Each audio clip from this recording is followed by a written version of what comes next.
Verdade o que o pastor Samuel disse, a gente tem um relacionamento muito próximo e sempre trocamos experiências, figurinhas e a gente está sempre aprendendo com as pessoas mais velhas do que nós, mais experientes, né? É muito bom. É uma alegria estar aqui com vocês. Eu não sei se tem algum lugar onde aparece aí quanto tempo eu tenho. Não sei se está aparecendo lá. Já está correndo lá, né? Ok. É uma alegria estar aqui em Araçatuba, uma igreja que nós respeitamos demais, Casa do Pai. Eu fui muito impactado aqui pela recepção, pela excelência com que a gente foi recebido. Então eu sei que a gente vai fazer isso outras vezes, mas eu quero te convidar a dar um grande aplauso a todos os irmãos e irmãs aqui, voluntários, pastores. Obrigado, pastor Samuel, pastora Denise, pela excepcional recepção que nós tivemos. E eu tenho certeza que Deus trouxe você aqui para este lugar, amém? Você parou um pouquinho, não é? Os seus afazeres, sua correria. Quem tem muito desafio lá na sua igreja? Quem pode levantar sua mão e dizer: puxa, eu tenho grandes desafios, tem coisas lá que não estão acabadas. Eu sei que você teve que abrir mão aí do seu tempo e escolher estar aqui, decidir estar aqui, mas eu tenho certeza que foi Deus que te trouxe para este lugar. E nós teremos um tempo maravilhoso. Como o pastor Samuel disse, nós já estivemos em 3 regionais, essa é a 4ª. Em todas elas, Deus tem movido de forma maravilhosa. Curitiba, aliás, Londrina, Curitiba e Cacoal. E eu tenho certeza que não será diferente aqui em Araçatuba. Esse tema que foi escolhido, puro de coração, são 4 subtemas, 4 palavras que serão ministradas debaixo desse tema. E a equipe apostólica me pediu para iniciar, para fazer a abertura com o tema Pastores na Essência. Pastores na Essência. Então é sobre isso que eu quero conversar com vocês nessa manhã. Eu quero começar lendo uma passagem que não será a passagem base, que eu vou tomar como base, mas eu quero apenas fazer uma introdução. Essa passagem, esse versículo será citado mais vezes aqui.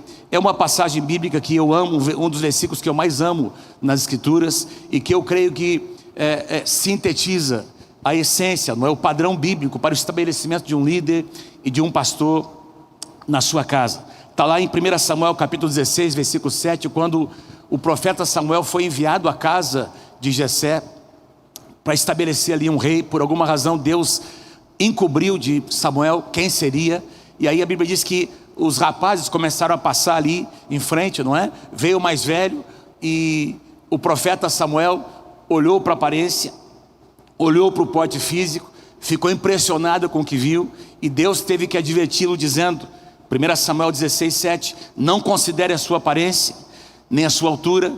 O Senhor não vê como o homem vê a aparência, mas o Senhor vê o coração. Então é sobre isso que eu quero falar com vocês. Eu gostaria que você dissesse para o maior número de pastores pertinho de você: Deus está olhando para o nosso coração. Diga para quem está pertinho de você: Deus está olhando para o nosso coração. Deus está olhando para a nossa essência. Deus não está muito impressionado com o tamanho da sua igreja e nem da minha, mas Deus está muito impressionado com aquilo que nós somos aqui dentro do nosso coração. Amém? O tamanho, a projeção, as pessoas estão olhando para isso. Foi o que Samuel olhou, e Deus teve que advertir Samuel. Então nós queremos falar sobre quem nós precisamos ser na nossa essência. Vou tomar como base Deuteronômio capítulo 17, a partir do versículo 14 até o versículo 20. Deuteronômio 17, 14 a 20. Deixa eu contextualizar aqui para vocês. Mesmo tendo sido impedido por Deus de entrar na terra prometida, Moisés, como grande líder que foi, deixou muita coisa registrada, não é? Todas as leis cerimoniais, civis, religiosas, não é? A maneira de cultuar o Senhor, enfim, está tudo lá escrito. No tempo de Moisés, tudo isso foi estabelecido, pensando na época em que aquela geração iria conquistar e entrar na terra prometida. E uma das coisas que Deus disse para Moisés: olha, eu sei que um dia eles vão querer estabelecer um rei, eles irão querer levantar um rei como as demais nações.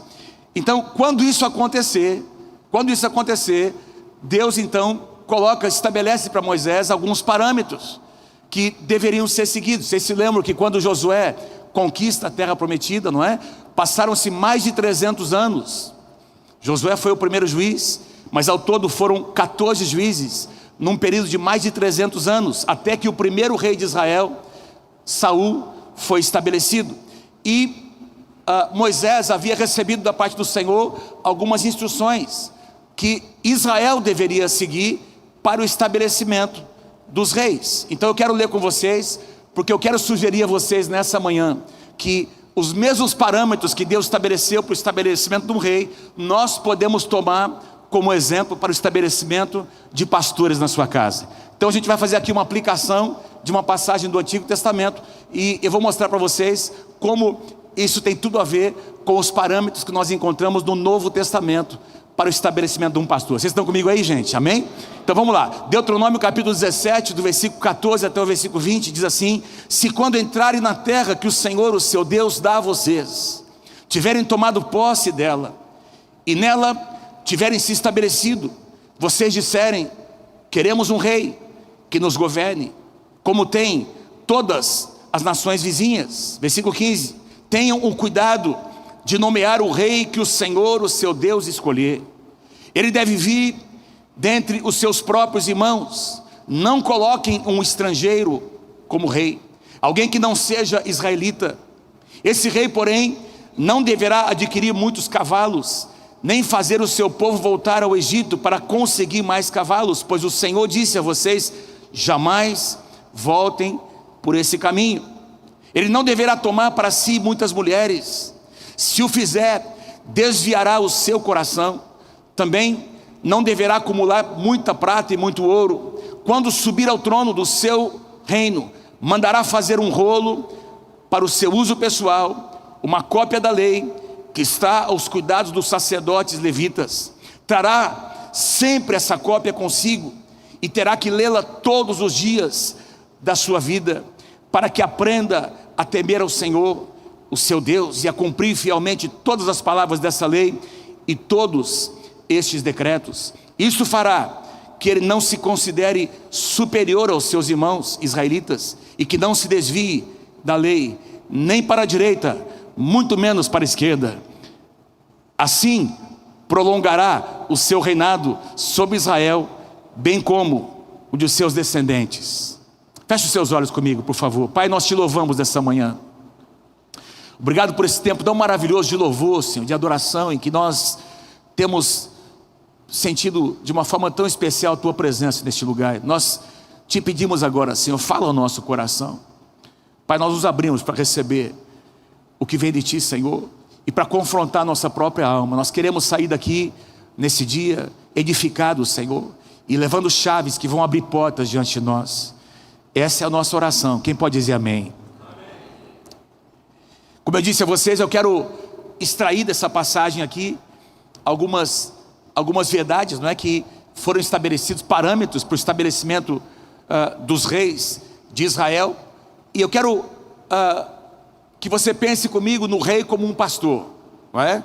O rei de Israel como um pastor. Vamos trazer para a nossa realidade. Aliás, lá no livro de Salmos 78, versículos 70 e 71, quando a palavra fala sobre Davi, que foi escolhido como rei, diz lá, Salmo 78, 70 e 71, escolheu o seu servo Davi e o tirou do aprisco das ovelhas, do pastoreio das ovelhas naturais, para ser o pastor de Jacó, o seu povo, de Israel, a sua herança. Então, quando, por exemplo, nós olhamos para Davi, que é o modelo de rei no Antigo Testamento, a Bíblia diz que ele foi levantado por Deus para ser, antes de ser rei, ser um pastor de Israel. Amém? Então, amém, gente? O nosso chamado é exatamente sermos pastores na sua casa. O próprio Jesus, lá em João capítulo 10, sendo o rei dos reis, o Messias, ele se coloca, ele diz: eu sou o bom pastor. Então eu quero que você, comigo, não é? Olhe para essa passagem e nós vamos fazer um paralelo para as nossas vidas. Então eu quero falar sobre 7 parâmetros. Se você quiser anotar aí, 7 parâmetros que nós encontramos aqui, que nós devemos observar, não é? Para manter a nossa essência. Primeiro parâmetro, o nosso chamado. O nosso chamado. Deuteronômio 17, versículos 15. Aliás, no versículo 15, a primeira parte diz: tenham cuidado de nomear o rei que o Senhor, o seu Deus, escolher. Meus irmãos, Diz aqui que os anciãos, no momento certo, no momento em que um rei em que houvesse a necessidade do estabelecimento de um rei, os anciãos deveriam se reunir e pensar e conversar sobre quem Deus escolheu.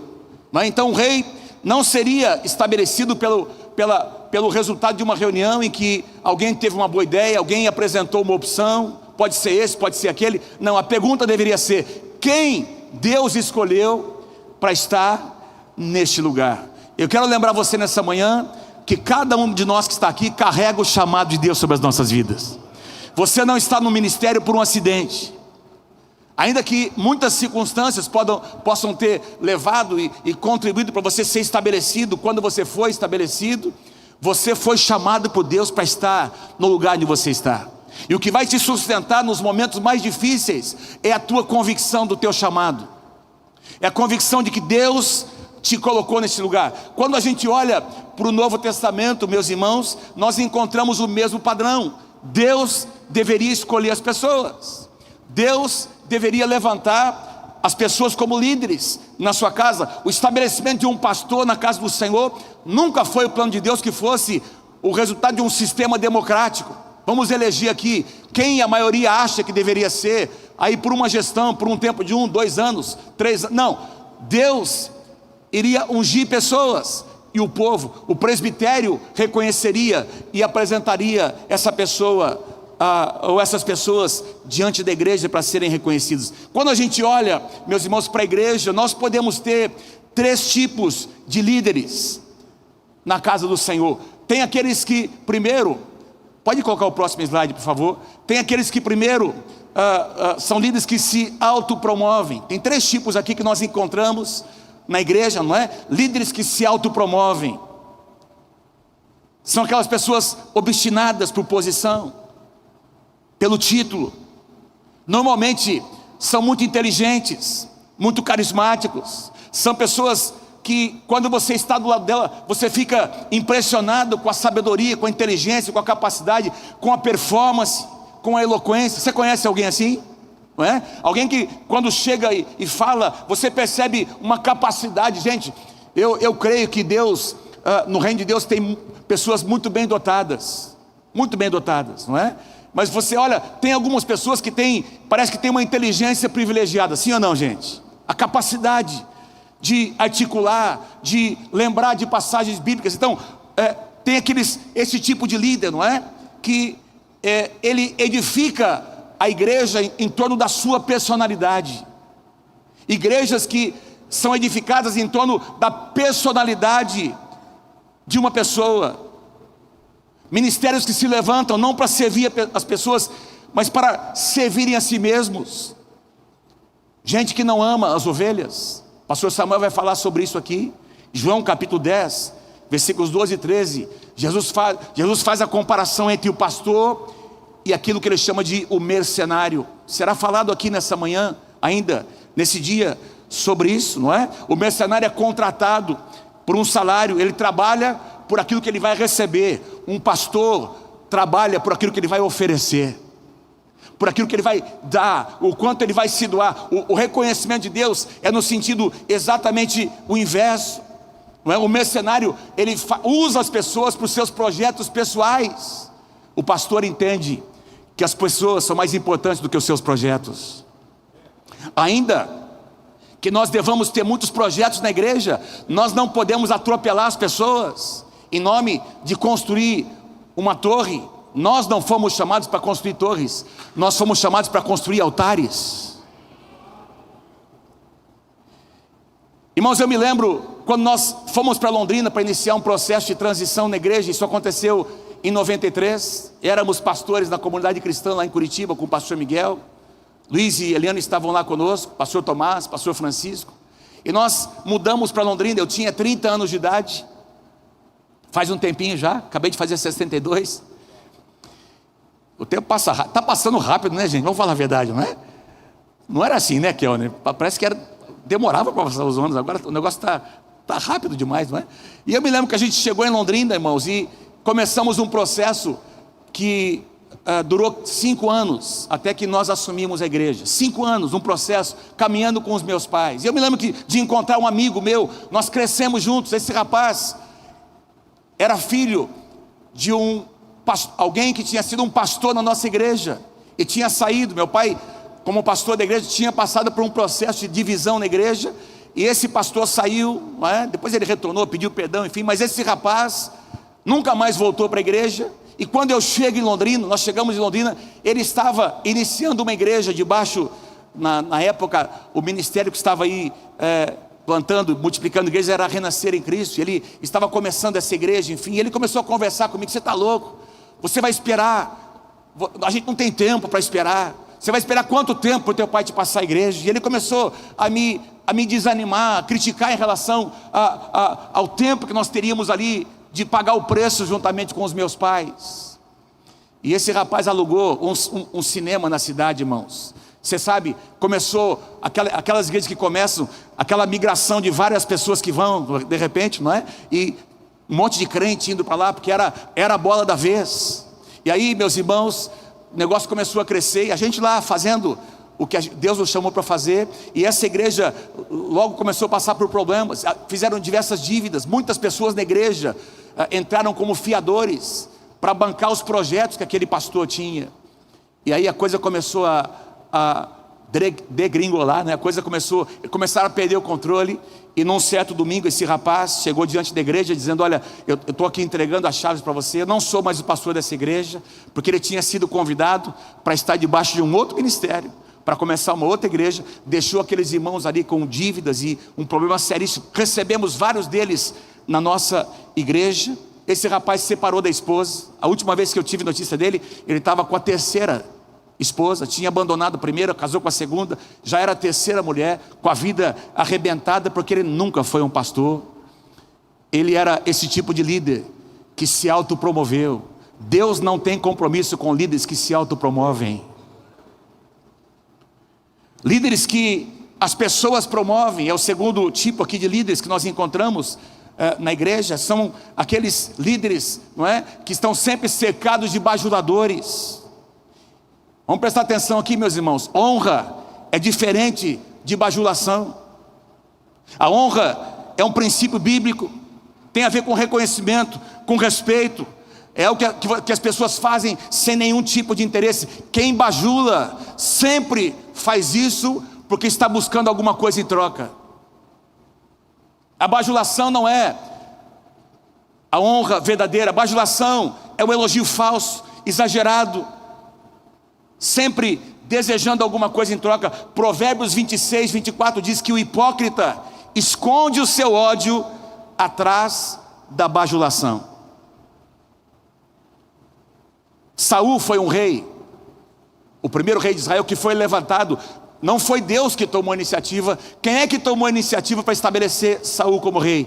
O povo que tomou a iniciativa. Nós queremos um rei como as demais nações, e nós sabemos o que aconteceu. 1 Samuel capítulo 9, versículo 2 diz que Saul, todas as características de Saul era de um líder, não é? Uma pessoa, não é? Um cara bonitão, alto, belo, desde os ombros para cima, ele se sobressaía de todo o povo. Então as pessoas olhavam para Saul e queriam promovê-lo, não é?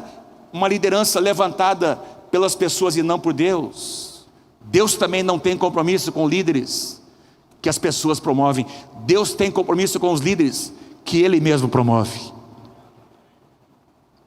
Salmo 89, 20 a 22. Eu encontrei Davi, com o meu santo óleo eu ungi, a minha mão estará sobre ele, o meu braço o fortalecerá. Davi foi esse rapaz que, entre a sua primeira unção e até assumir como rei sobre todo Israel, foram muitos e muitos anos. Por quê? Porque um líder que Deus levanta respeita o processo. Um líder que Deus levanta, ele não é estabelecido antes da hora. Quem pode dizer amém? Um líder que Deus levanta não toma atalhos, porque às vezes você reconhece o chamado na vida de alguém, e se você não respeita como pastor, não estabelece um processo para estabelecer aquela pessoa, você acaba queimando aquela liderança, porque ele não está preparado para o nível de honra que você vai dar para ele. Então esse é o primeiro parâmetro que nós encontramos aqui nessa passagem. O líder deve ser chamado por Deus e reconhecido por nós. É Deus quem chama. Quando Deus chama, Deus levanta. O segundo parâmetro que eu encontro aqui: raízes profundas. Capítulo 17, versículo 15, a segunda parte diz ele sobre o rei: ele deve vir dentre os seus próprios irmãos israelitas. Não coloquem como rei um estrangeiro, alguém que não seja israelita. Irmãos, um ministério pastoral na casa de Deus tem que ter raízes profundas. Ele tem que amar a sua cidade, ele tem que construir a sua história na sua própria cidade, ele tem que ser apaixonado por sua igreja, porque se esse pastor não for apaixonado por sua igreja, quem vai ser, meus irmãos? Quem vai ser? A sua igreja tem que ser a melhor igreja do Brasil. Pastor, mas não é assim que eu sinto. Mas Deus quer te dar essa visão para a sua cidade. Se você não amar a sua cidade, a sua igreja, quem vai amar, meu querido? Então, esse pastor que é levantado na casa do Senhor, ele tem que ter raízes profundas no lugar onde Deus o estabeleceu. Posso ouvir o amém de vocês? O estabelecimento de um pastor tem que ser o resultado de um processo orgânico que acontece dentro da própria igreja. O pastor tem que ser gerado naquela visão e dentro daquela própria cultura, porque cada igreja tem a sua própria cultura. O pastor Samuel disse que nós temos igrejas muito parecidas, nós trocamos muitas figurinhas, sempre foi assim, irmãos, há muitos anos. Mas nós sabemos que, mesmo sendo irmãos de sangue e tendo a mesma visão, a estrutura celular muito parecida, tem algumas coisas que tem a ver com a particularidade de cada um. Tem a cultura de cada igreja, sim ou não, irmãos? Que tem a ver com a cidade, tem a ver com as raízes, tem a ver com o chamado dos pastores, e a gente tem que respeitar isso. Por isso nós falamos tanto que nós devemos ser cuidadosos com os pastores que vêm de fora. Se a sua igreja é uma igreja que vai começar a ter influência, e alguns de vocês já estão experimentando isso, você vai começar a receber pastores de outras igrejas, que vão começar a congregar com você, pastores que por alguma razão saíram de lá para estar com você. Então você tem que ser muito, muito cuidadoso, não é? Eu acredito de todo o meu coração que Deus pode até te presentear com pessoas que foram machucadas e feridas, e que elas podem encontrar na sua igreja um lugar de cura e de restauração. Eu creio nisso de todo o meu coração.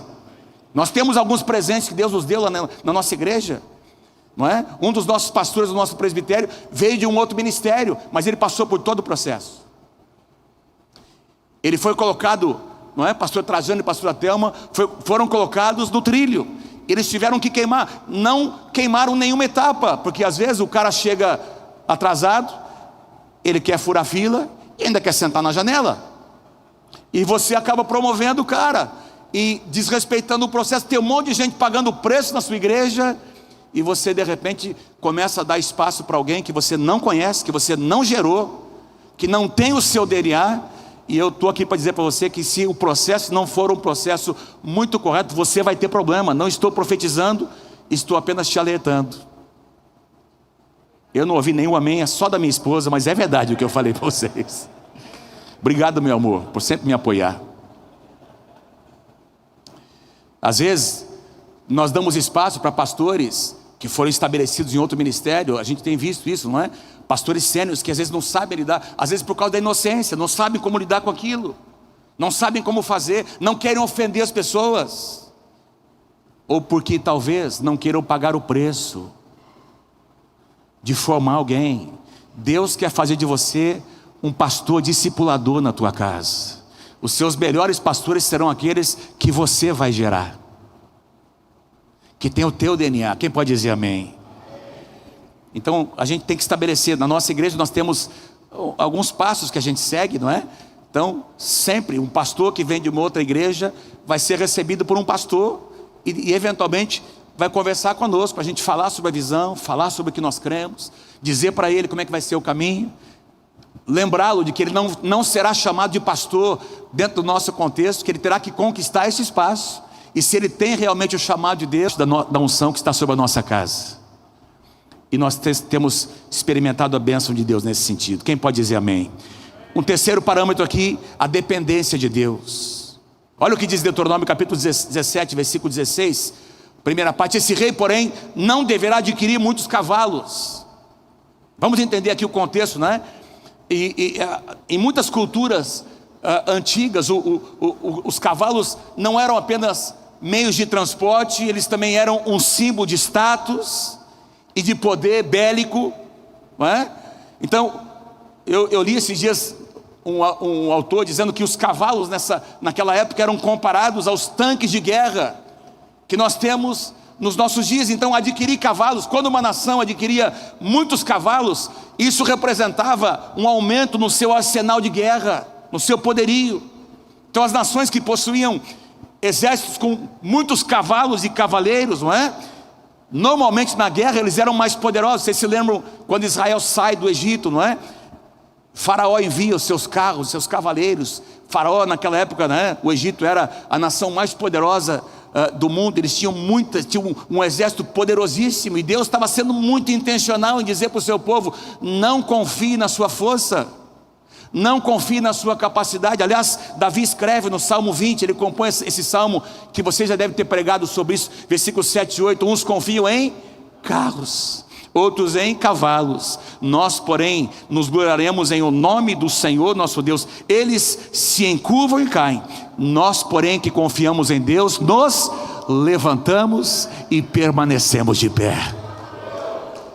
Permanecemos de pé. Permanecemos de pé. Irmãos, olhando para um grupo como esse, a gente sabe com certeza tem pastores que começaram a sua trajetória ministerial há muito pouco tempo, não é? Talvez você plantou a sua igreja recentemente, e tem pastores aqui um pouco mais vividos, não é? E aqueles que têm a sua jornada um pouco maior, já caminharam um pouco mais com o Senhor, sabem, vão confirmar o que eu vou dizer, que nós passamos por estações diferentes. Na nossa jornada, nós passamos por estações em que Deus nos leva muitas vezes, e eu penso que é muito intencional da parte do Senhor nos levar a momentos em que nós chegamos no nosso limite, e nós precisamos reconhecer que sem a graça de Deus nós não vamos conseguir continuar. Tem coisas que nós não vamos conseguir resolver. Se não houver uma intervenção sobrenatural, nós temos limites, e nós precisamos aprender a confiar no Senhor, porque definitivamente tem coisas que fogem ao nosso controle. Quantas vezes esses dias nós estamos, eu e a pastora Mônica, vivendo momentos em que nós estamos enfrentando um desafio, que a gente tem orado para o Senhor: Senhor, dá-nos sabedoria. É algo novo que a gente está enfrentando, Senhor. Nós precisamos da tua graça, nós precisamos da tua sabedoria, o que a gente vai fazer, Senhor? Quem está entendendo o que eu estou dizendo? Porque não dá para confiar em estratégias. Tem coisas que não dá para você confiar. Você não vai conseguir encontrar isso numa conferência, num seminário. Você não vai conseguir alguém te entregar ali uma chave que vai abrir aquela porta. Você e eu teremos que ir para a presença de Deus e confiar nele. Por quê? Porque cada pastor tem que ter a sua própria experiência com a provisão de Deus, recebendo sabedoria e graça para momentos específicos. Tem outro ponto importante que eu quero trazer aqui a vocês. Quando, irmãos, nós experimentamos sucesso no ministério, mais uma vez eu digo, alguns estão começando, alguns já avançaram um pouco mais, já tem uma estrutura, tem um local, tem um espaço físico, não é? Deus tem te abençoado financeiramente, e eu ouso dizer a vocês que o tempo mais difícil para nós pastores é quando o sucesso chega. A gente começa a achar que não somos nós que dependemos de Deus, é Deus que depende de nós. Ai de Deus se não fosse eu nessa cidade, se não fosse o meu ministério. Veja como eu sou bom, veja como, olha o que nós temos construído, olha o que nós temos feito. Isso me faz lembrar do rei Davi. Irmãos, na melhor época do seu reinado, no melhor momento da sua vida pessoal, ministerial, sabe, as nações ali ao redor, todas elas conquistadas, paz em todos os lugares. Davi manda fazer um censo, não porque ele queria glorificar a Deus com os números, porque isso estava previsto na lei, que eventualmente o censo deveria ser feito, para dar glórias a Deus pela provisão do Senhor, mas no coração de Davi, ele queria medir a sua capacidade, ele queria mostrar para as pessoas como ele era um rei bom, inteligente, como o que ele havia feito. E aí as pessoas mais próximas de Davi, discernindo o seu coração, dizem: Davi, rei, não faça isso. Irmãos, quem já percebeu que Deus coloca pessoas bem próximas de nós para ouvir o que a gente às vezes não quer ouvir? A esposa. A esposa. As esposas estão aí, elas concordam? Sim ou não? Às vezes a gente não consegue, nós não estamos enxergando aí Deus, por meio do Espírito Santo. A esposa. O Espírito Santo que habita no coração da mulher, dessa mulher que Deus te deu. E essa mulher, que quase nunca erra, né, irmãos? Elas falam, é impressionante, né, irmão? Olha o que você está fazendo. Você precisa falar com aquele cara. Você precisa isso. Olha o que está acontecendo aqui. E a gente às vezes não percebe. E Davi, ele está cercado de pessoas que tentam falar com ele: não faça isso, rei. E ele insiste em fazer, não porque ele queria glorificar a Deus. Lá no, irmãos, eu estou falando de uma linha muito fina. Tem coisas que só você sabe a motivação do seu coração. Quando você experimenta o sucesso, a tentação é muito maior em deixar de depender de Deus. Quem está entendendo o que Deus está falando? Deus teve que julgar Davi, a nação sofreu por causa da atitude dele. Irmãos, que nós possamos voltar o nosso coração ao Senhor e manter a nossa total dependência dele. Um quarto parâmetro que eu encontro aqui: foco. E quando eu digo foco, eu estou me referindo à visão que Deus colocou no seu coração sobre o futuro desejável que você deseja alcançar para a sua igreja, para o seu ministério. Palavras proféticas que você recebeu, versículos, passagens bíblicas que Deus te deu. Tem a ver com os seus dons, com a sua capacidade. Tem a ver com aquelas questões muito pessoais que Deus colocou sobre os seus ombros, que isso aponta para o seu futuro, para a sua terra prometida, aquilo que você ainda vai ser em Deus. Foco. E aqui diz em Deuteronômio 17:16, a segunda parte: nem deve fazer o povo voltar ao Egito, pois o Senhor disse a vocês: jamais voltem por esse caminho. Eu quero aqui fazer aqui uma aplicação em toda a narrativa bíblica, meus irmãos. Nós temos essa simbologia. Israel saindo do Egito ali naquela noite, não é? Em que houve a celebração da Páscoa. O faraó representando Satanás, que nos escraviza. A terra prometida está diante de nós. Tudo que representa as promessas de Deus. Quem aqui crê que Deus tem para você uma terra prometida? Levanta a sua mão. Todos nós temos uma terra prometida. Aquele futuro, aquela visão que Deus nos deu, não é? Então, e aí nessa narrativa, não é? Tem o deserto, tem a peregrinação no deserto. E a nossa vida também é uma jornada. E Deus disse para Israel: nunca mais retornem para o Egito, porque o Egito representa um passado de onde eu tirei vocês. Eu quero fazer uma aplicação muito simples aqui, meus irmãos. Todos nós, às vezes, somos tentados a voltar, a olhar para trás.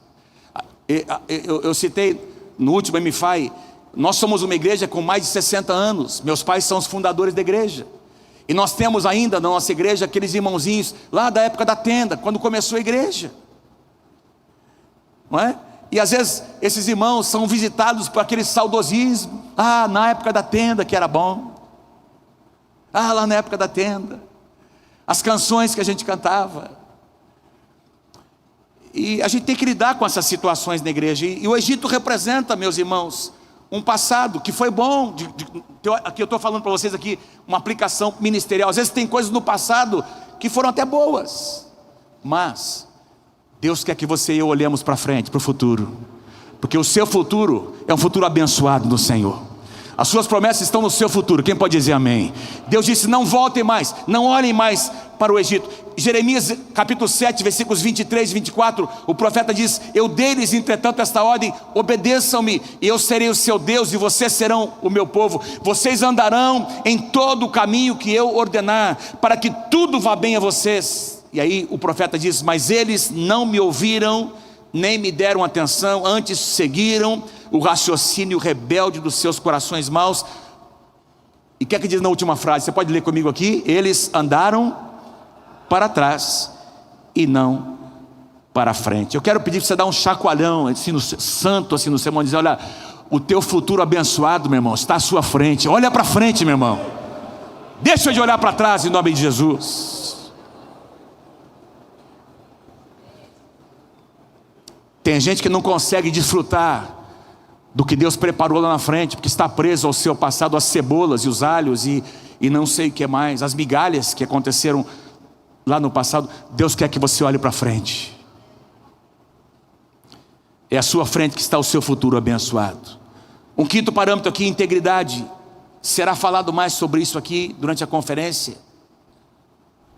Versículo 17: não deverá tomar para si muitas mulheres, se o fizer, desviará o seu coração. Na época em que esse texto aqui foi escrito, os reis ali em volta, as nações em volta de Israel, nações pagãs, os seus reis praticavam a poligamia. Por uma das razões é porque eles faziam alianças políticas com outras nações e outros povos. Assim eles se mantinham mais poderosos, não é? Então eles iam se casando com mulheres. Isso aconteceu com Salomão, que foi se casando com tantas mulheres, e foi então ultrapassando limites que Deus jamais queria que ele tivesse ultrapassado. Deus jamais desejou que os reis de Israel se corrompessem com mulheres, que eles dividissem as suas afeições com muitas mulheres. Irmãos, nós temos uma questão aqui. Se você for observar, nos últimos 2 ou 3 anos, quantos escândalos nós ouvimos de homens e pastores que escreveram livros maravilhosos e que eram a nossa referência, e que a gente ficou sabendo que lá atrás aconteceu algo que nunca foi resolvido. Sim ou não, gente? Que caíram moralmente, que não é, passaram por essa situação de constrangimento. E quando a gente estuda a queda moral de pastores ao longo da história, a gente percebe que algumas coisas se repetem, são comuns em todas as histórias pessoais desses pastores. Eles foram fazendo concessões que jamais deveriam fazer. Uma espiadinha num site, uma viagem sozinho, de vez em quando um filme pornográfico ali no hotel, conversas, brincadeiras que nunca deveriam ter sido feitas, mensagens com duplo sentido. Um adultério, meus irmãos, termina na cama, mas começa muito antes. Às vezes é um olhar, um elogio, uma insinuação, uma conversa indevida. Nós temos restaurado pastores que perderam tudo, meus irmãos. Teve um caso que caiu, um pastor muito próximo a nós, que caiu moralmente. Nós tivemos que trazê-lo para Londrina, para um tempo de 2 anos de restauração. Começou com uma conversa no WhatsApp, meus irmãos, e essa conversa foi tomando um rumo que jamais deveria ter tomado. Provérbios capítulo 6, versículos 27 e 28, diz assim: pode alguém colocar fogo no peito sem queimar a sua roupa?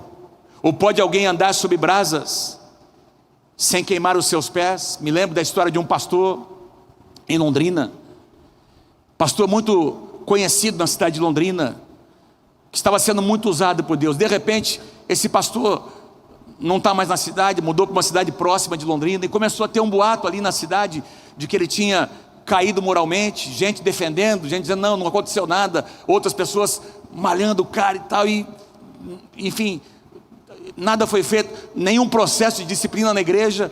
E eu não sabia, era uma pessoa com quem eu me relacionava. Viajei com esse pastor mais de uma vez, e a coisa baixou a poeira. Alguns meses depois, poucos meses depois, eu fui fazer uma viagem e ele sentou do meu lado, de Londrina para São Paulo, sentou do meu lado, e nós começamos a conversar. Eu disse: meu querido, o que aconteceu?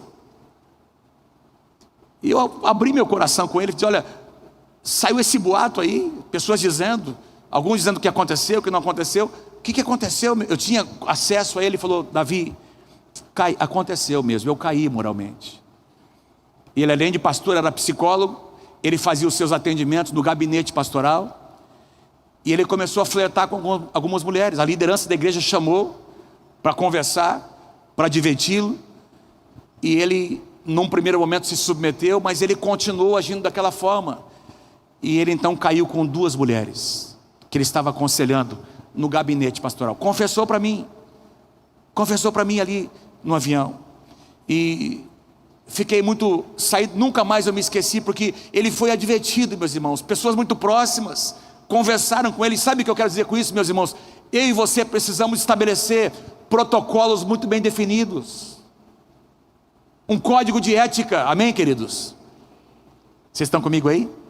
O que é que nós fazemos e o que nós não fazemos, como nós aconselhamos, como nós não aconselhamos. Por exemplo, coisas simples como jamais atender uma mulher, um homem, não é, um pastor, no seu gabinete, sem que a esposa esteja junto, com a porta fechada. Jamais dar carona para alguém. Pode ser uma irmã abençoada, pode ser quem for. É uma questão de um parâmetro, é uma questão de um protocolo que você estabelece, de nunca fazer determinadas coisas, nunca fazer um elogio para uma mulher que não seja sua esposa, um elogio rasgado que nunca deveria ser feito, porque palavras são sementes. Às vezes você lança uma palavra sem ter intenção nenhuma, e você encontra o coração de uma mulher carente, que está com um problema em casa com seu marido. Quem está entendendo o que eu estou dizendo? E uma porta se abre. A estratégia de Satanás continua sendo a mesma, meus irmãos. E pastores continuam caindo, porque não se preparam para o dia da tentação. Quando José venceu a tentação, José somente saiu correndo no palácio, praticamente nu, ou semi-nu, não é? Porque ele tinha se preparado para aquele momento. Se José não tivesse se preparado, ele teria caído. Mas como ele estava preparado, ele sabia exatamente o que fazer quando a tentação chegou. Que Deus te dê essa sabedoria. Que Deus nos dê essa sabedoria, essa graça, de nos prepararmos para situações que podem colocar a perder tudo que nós construímos. Tem tanta gente que começou bem, mas que terminou muito mal. Deus quer que você conclua bem a sua jornada. Eu estou indo para o final, só falta mais 2 parâmetros aqui. 2 pontos que eu quero trazer a você. Contentamento. Versículo 17, segunda parte diz assim: também não deverá acumular muita prata e muito ouro, muita riqueza. Os reis de Israel foram exortados, não que eles não poderiam desfrutar da bênção de Deus, da provisão do Senhor, mas Deus deu uma advertência: não coloque o seu coração nas riquezas. E a gente vai perceber o rei Davi, por exemplo, que caiu moralmente, mas nessa área aqui, a Bíblia diz que no final da sua vida ele juntou uma boa parte das suas riquezas para oferecer ao Senhor como oferta para a construção do templo. Irmãos, nós temos um problema. O pastor Samuel citou agora há pouco. Nós temos um problema na nossa geração. Nós temos muitas igrejas que estão prosperando demais e crescendo, glória a Deus por isso, mas nós estamos vendo um terrível mau exemplo de alguns pastores, que estão ostentando em relação às riquezas, pastores que se tornaram grandes influenciadores, estão aí fazendo questão de colocar nas mídias, ostentando carro e casa e posses, e enfim, e a gente quando olha para o livro de Atos, a gente vê, e olha para os apóstolos, para a vida daqueles pastores, nós encontramos um padrão completamente diferente, porque eles viviam cada dia como se fosse o último dia da sua vida, como se Jesus fosse retornar daqui a pouquinho. Então não vale a pena nós nos agarrarmos às coisas naturais. Vamos pregar o Evangelho, vamos fazer com que as nossas posses possam ser canalizadas para estender o reino de Deus. E o apóstolo Paulo nos diz, no capítulo 4 de Filipenses, versículo 11: pois eu aprendi a adaptar-me a toda e qualquer circunstância, situação. Eu sei o que é passar necessidade, e eu sei o que é ter fartura. Alguns de vocês poderiam dizer aqui nessa manhã: pastor, eu posso me lembrar como foi o começo do ministério. Nós passamos muita necessidade, mas hoje, glória a Deus por isso. Deus tem te abençoado, Deus tem provido a necessidade. Eu sei o que é passar necessidade, e eu sei o que é ter fartura. Eu aprendi o segredo de viver contente em toda e qualquer situação. Seja bem alimentado, seja com fome, tendo muito ou tendo pouco, não é? Tudo posso naquele que me fortalece. É a graça de Deus que me sustenta. É a graça de Deus que me sustenta. Quando a gente olha para a igreja em Laodiceia, nós encontramos um quadro da igreja dos últimos dias. Sou rico, abastado, eu tenho, eu posso, eu não preciso de coisa alguma mais. Tudo que eu tenho, tudo que eu quero, eu consigo. E aí, meus irmãos, deixa eu falar uma coisa para você. É bem previsível um futuro próximo de alguns ministérios no Brasil, porque Deus não divide a sua glória com ninguém. Não estou profetizando pragas sobre ninguém, mas a história nos mostra que quando você coloca alguma coisa no lugar de Deus, quando Deus deixa de ocupar o primeiro lugar no seu coração, a queda vem e vem bonita. E a palavra de Deus diz que aquele que está em pé, aliás, aquele que pensa estar em pé, cuide para que não caia. Amém? Eu coloquei duas frases aqui que eu quero deixar com vocês sobre o contentamento. Presta atenção aqui. Contentamento, você pode ler comigo aqui, irmãos? Bem forte, você consegue ver aqui? Leia comigo aqui as duas frases, vamos lá. Contentamento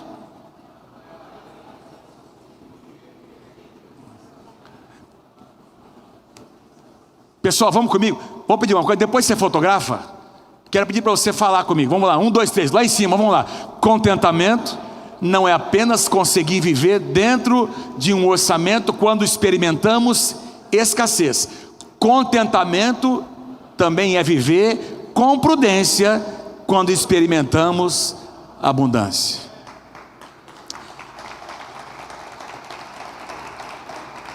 Alguns anos atrás, nós tivemos uma experiência na nossa igreja. Um influenciador, um cara que tinha um canal no YouTube com algumas dezenas de milhares de seguidores, conheceu a nossa igreja. E sem que eu soubesse, ele pediu para os meninos do som, para os rapazes que cuidam ali, som e iluminação, para fazer uma filmagem dos bastidores, para conhecer os bastidores da igreja e conhecer a nossa estrutura. Nós tínhamos acabado de comprar um painel de LED, nós estamos investindo na estrutura, som, etc. E eles pediram para fazer, para conhecer, e sem falar com a gente, na maior das inocências, o nosso pessoal trouxe esses rapazes, esse cara, e ele começou a filmar, filmou tudo que a gente tinha, não tinha atrás, na frente, enfim, todas as salas, estrutura e tal, e colocou esse negócio aí lá no canal do YouTube. Talvez até alguns de vocês tenham visto, não é? O negócio começou a girar, bombar, e foram ali, e o cara começou a ganhar muito dinheiro com aquele negócio. Eu comecei a receber, eu às vezes eu nem sabia o que tinha acontecido, comecei a receber mensagens de pessoas, pô, que igreja, que não sei o que e tal. Eu ia em alguns lugares e os pastores comentavam comigo. E meus irmãos, deixa eu falar para você, aqui no fundo do meu coração, aquilo não fez bem para mim. Mexeu comigo. Porque eu falei, Senhor, eu não quero que a nossa igreja seja conhecida pela estrutura que tem. Eu quero que a nossa igreja seja conhecida pela presença de Deus, pelo mover de Deus. Ainda que nós tenhamos uma estrutura, glória a Deus, mas são 60 anos de igreja, irmãos. Então, isso foi sendo construído, mas a nossa essência não é a nossa estrutura. É a presença de Deus. Não é aquilo que mantém a presença. E aquele negócio fez tão mal para mim. Eu chamei os rapazes e disse, o que vocês fizeram? Ah, pastor, não, a gente só quis ajudar e tal. Falei, cara, vocês não podiam ter feito isso. Liguei lá para o rapaz, descobri o telefone dele, aliás, pedi para o pessoal ligar. Liga para ele. O rapaz disse, não vou tirar não. Eu liguei para ele, disse, ô fulano, foi bem assim, irmãos, eu orei, né? Me preparei para a conversa, disse, fulano, por gentileza, você, por favor, pode tirar essa postagem, não está legal, porque inclusive expôs demais a igreja, os bastidores da igreja, enfim, né? Até uma questão até perigosa para você, para pessoas que talvez olhando aquilo e poderiam querer roubar alguma coisa, enfim, enfim, não me senti bem. E aí ele disse, não vou tirar. Bom, descobri quem era o pastor do rapaz, liguei para o pastor dele, e eu disse, olha, ele me atendeu, eu falei, olha, eu quero que tire essa postagem. Ele tentou falar com o rapaz disse que não ia tirar. Eu disse, é melhor você falar para ele tirar, senão eu vou tomar uma providência. Bom, a conversa, para resumir a conversa, o negócio foi retirado, não é? E ele não gostou, porque ele estava ganhando muito dinheiro com aquilo. Ele tirou aquela postagem. Mas o que eu quero trazer para vocês é que o quanto aquilo mexeu comigo. Irmãos, que Deus te abençoe com muita estrutura. Que Deus te abençoe com um bom som, com boas cadeiras, um ar-condicionado na sua igreja. Quem não tem ainda, vai ter em nome de Jesus. Que Deus abençoe a sua casa, que Deus prospere o seu ministério. Mas não deixe o teu coração se apegar a essas coisas, porque não são essas coisas que sustentam, que dão sustentabilidade ao seu ministério. O que sustenta o teu ministério é a presença de Deus. É a presença de Deus. É a presença de Deus. Eu quero finalizar com esse último parâmetro, que talvez seja um dos mais importantes. Eu tenho 10 minutinhos.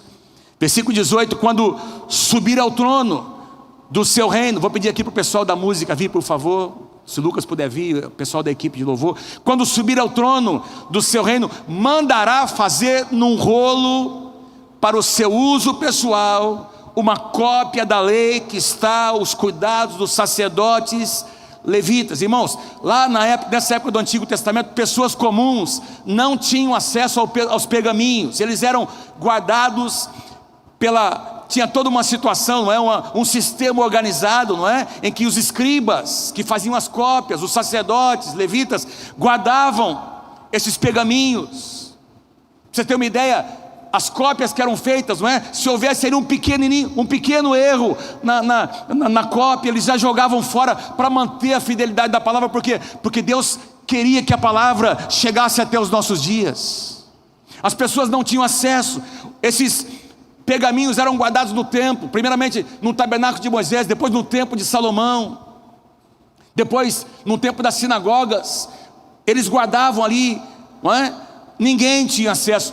Apenas nas santas convocações o rei pedia que o sacerdote viesse para ler a palavra de Deus, como Esdras fez no livro de Esdras.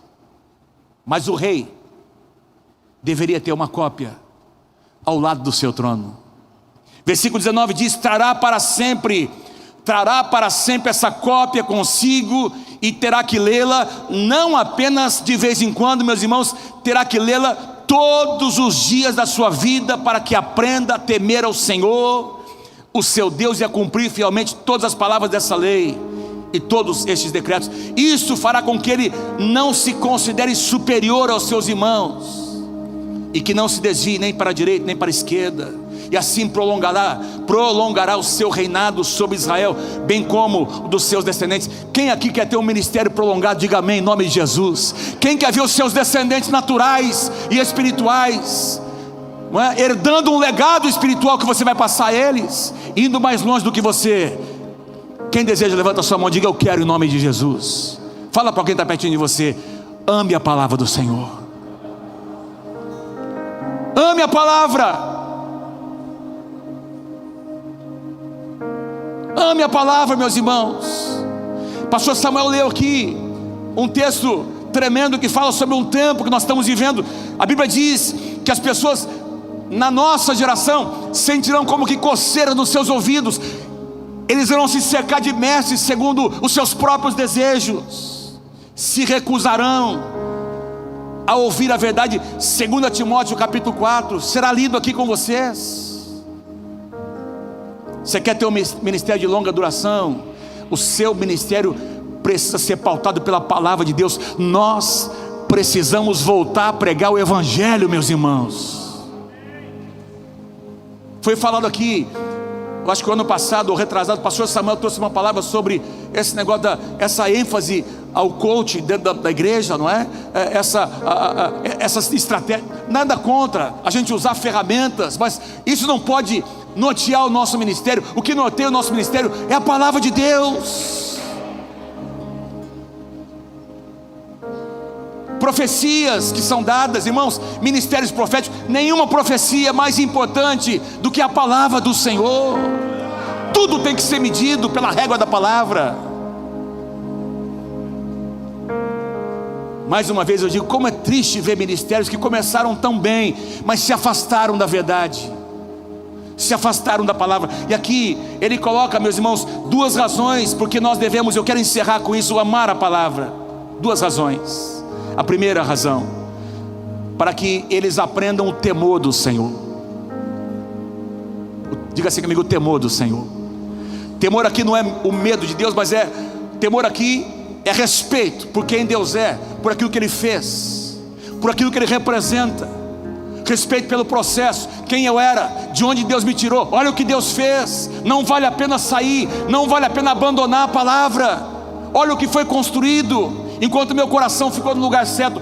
Temor ao Senhor. Eu estava lendo o livro do John Bevere sobre, que é o livro intitulado O Temor do Senhor. Ele diz que fez uma pesquisa com pastores que caíram moralmente, conversou com vários pastores, e ele diz que todos os pastores, ele perguntou para os pastores, mas por que você caiu? Porque você deixou de amar a Deus? Todos eles disseram, eu nunca deixei de amar o meu Deus, eu amo o Senhor de todo o meu coração. E aí o John Bevere, ele coloca uma conclusão porque ele está ministrando sobre isso. Aqueles pastores não caíram porque deixaram de amar a Deus, eles caíram porque deixaram de temer a Deus, perderam o temor do Senhor.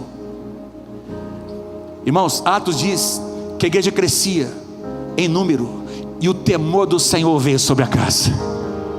O temor do Senhor veio sobre a igreja. Quanto mais você cresce, e você vai crescer em nome de Jesus. Quanto mais você prospera, e você vai prosperar em nome de Jesus. Quanto mais as suas células se multiplicam, e elas irão se multiplicar em nome de Jesus. Que o temor do Senhor venha sobre a sua igreja, venha sobre o seu coração. Que o temor do Senhor guarde o seu ministério.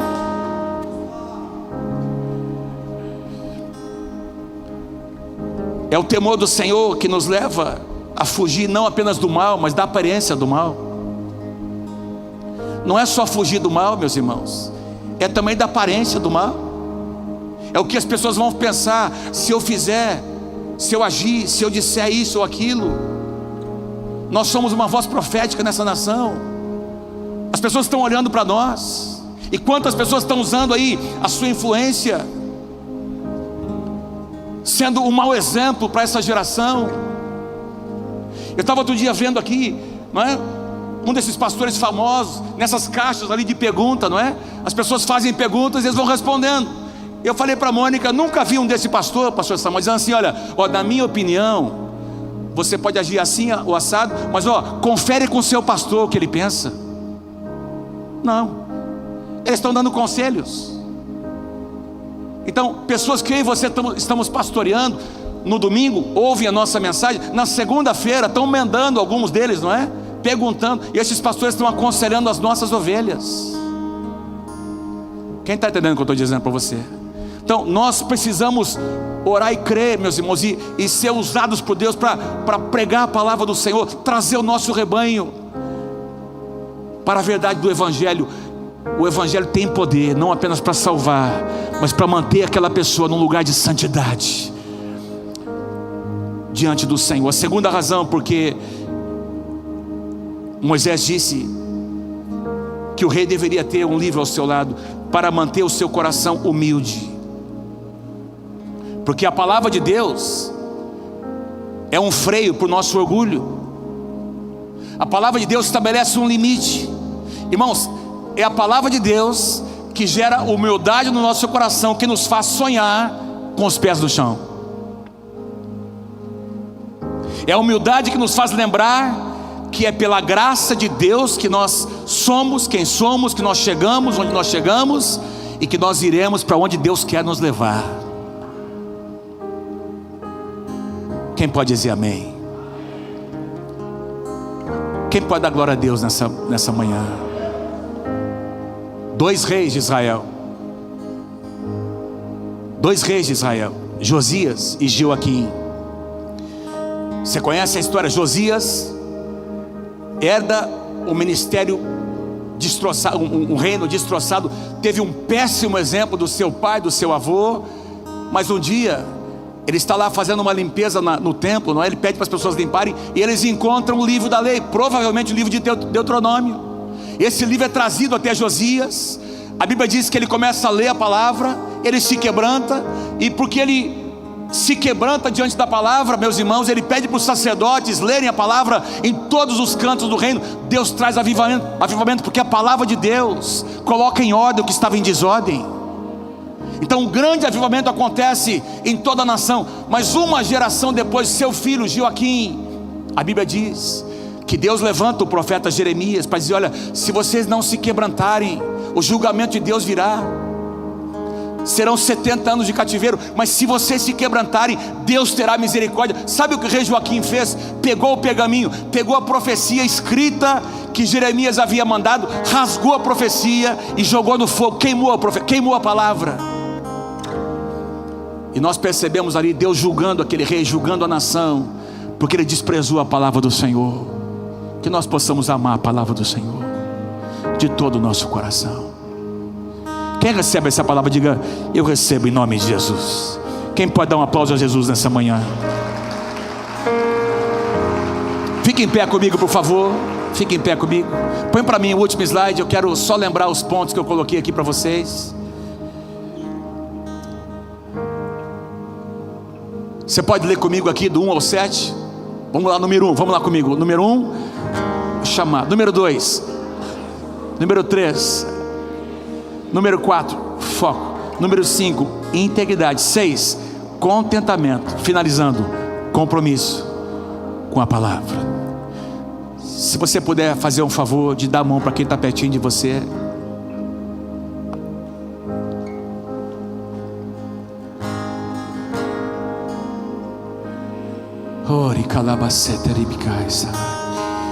Eu vou pedir para você orar aí onde você está. Põe para mim lá os 7 pontos, por favor. Põe para mim o último slide. Você vai agora abençoar esse pastor, essa pastora, com essa palavra que você recebeu nessa manhã.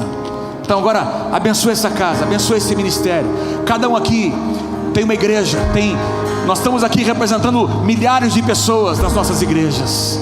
Você vai liberar agora uma palavra: Senhor, faz desse homem, faz dessa mulher, Senhor, um pastor segundo o teu coração, uma pastora que te ama, Senhor. Oh Deus, nós carregamos um chamado, Senhor, que vem de Ti. Nós queremos honrar o que nós recebemos de Ti, Senhor. Nós não estamos aqui pela vontade do homem, Senhor. Nós estamos aqui pela Tua vontade. Meu Deus, ajuda-nos a levantar líderes, Senhor, que têm raízes profundas. Ajuda-nos, Senhor, a levantar líderes e pastores, Senhor, que construíram uma história juntamente conosco, Senhor. Ajuda-nos, Senhor. Ajuda-nos a cultivar a dependência de Deus. Oh, meu Pai, nós queremos demonstrar com as nossas atitudes, com as nossas palavras, com as nossas pregações, como nós dependemos de Ti, Senhor. Como nós dependemos de Ti, Senhor.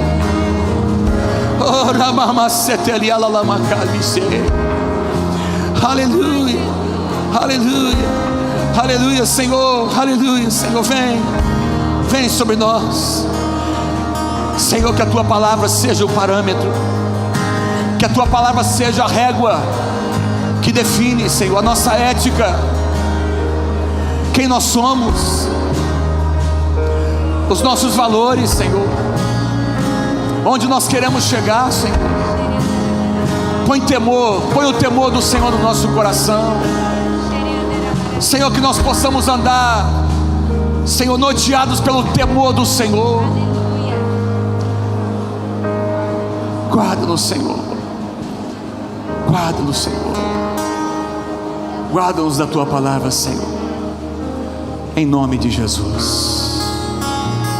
Quem pode dar um glória a Deus nessa manhã? Que Deus te abençoe em nome de Jesus.